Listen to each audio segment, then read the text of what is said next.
Notícias do STJ. Os destaques do dia do Superior Tribunal de Justiça, quando e onde você quiser.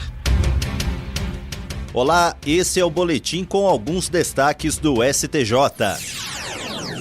A segunda turma do Superior Tribunal de Justiça definiu em que situações as restingas podem ser consideradas áreas de preservação permanente. O colegiado concluiu que a proteção especial se aplica apenas às restingas localizadas na faixa de 300 metros da linha de pré-mar máxima ou aquela que, onde quer que estejam, atuem como fixadoras de dunas ou estabilizadoras de mangues. O entendimento foi baseado no Código Florestal e na Resolução 303 de 2002 do Conselho Nacional do Meio Ambiente, o CONAMA. O caso chegou ao STJ em recurso especial do Ministério Público de Santa Catarina, que queria que toda e qualquer área com vegetação de restinga fosse considerada área de preservação permanente. Na ação civil pública, o órgão ministerial queria impedir que a Fundação Estadual do Meio Ambiente concedesse licenças para corte ou supressão da vegetação. A sentença favorável foi reformada pelo Tribunal de Justiça Estadual, que restringiu a proteção aos casos previstos no Código Florestal.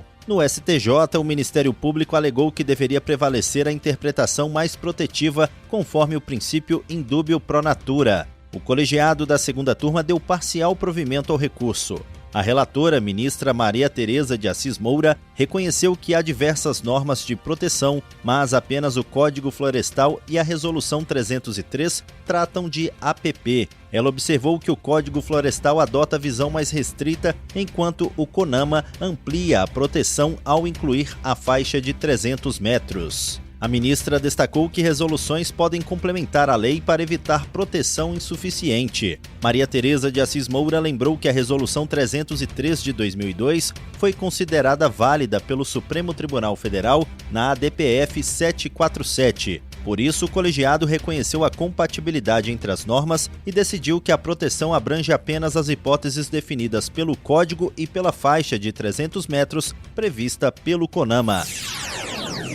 A terceira sessão do Superior Tribunal de Justiça decidiu que nos processos de apuração de ato infracional deve-se aplicar ao adolescente o procedimento do artigo 400 do Código de Processo Penal, garantindo o interrogatório ao final da instrução. A medida complementa a audiência de apresentação prevista no artigo 184 do Estatuto da Criança e do Adolescente. O relator, ministro Rogério Schietti Cruz, explicou que o ECA assegura aos adolescentes todos os direitos fundamentais e o devido processo legal, razão pela qual o interrogatório precisa ocorrer somente depois de o jovem conhecer todas as provas produzidas contra ele. O ministro lembrou que no passado entendia-se que a audiência inicial era suficiente, mas a jurisprudência evoluiu para evitar tratamento mais rígido do que o dado aos adultos. O colegiado destacou que a ordem de produção probatória é essencial para a autodefesa, já que, como observou o ministro, ninguém pode se defender do que desconhece.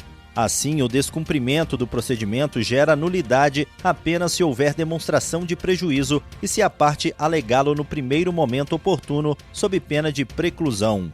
A terceira sessão também reafirmou 5 diretrizes que devem ser seguidas na apuração de ato infracional. Primeiro, a audiência de apresentação serve apenas para decidir sobre internação provisória e remissão, sem colheita de provas. A segunda diz que eventual confissão nessa fase não fundamenta sozinha a procedência da representação. A terceira prevê que o interrogatório final deve ocorrer segundo o artigo 400 do CPP. A quarta é que o entendimento vale para instruções encerradas após o dia 3 de março de 2016. E, por último, a nulidade deve ser arguida no momento adequado. Essa decisão foi tomada em julgamento realizado sob o rito dos recursos repetitivos, tema 1269. Agora ela deve orientar os demais tribunais do país quando julgarem casos semelhantes. O Pleno do Superior Tribunal de Justiça realizou a eleição para preencher 2 vagas no Conselho Nacional de Justiça e uma no Conselho Nacional do Ministério Público.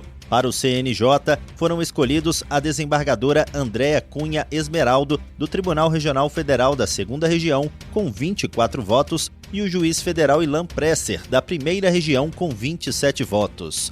Para o Conselho Nacional do Ministério Público, o selecionado foi o juiz Carl Olav Smith, do Tribunal de Justiça do Rio Grande do Sul, que recebeu 21 votos. A votação contou com a participação de 29 ministros para a vaga de juiz federal no CNJ e 28 ministros para as demais vagas. As indicações seguem o regimento interno do STJ e a Constituição, que atribuem ao tribunal a escolha desses representantes. Os indicados ainda passarão por sabatina na Comissão de Constituição e Justiça do Senado e precisarão ser aprovados em plenário antes de serem nomeados pelo presidente da República.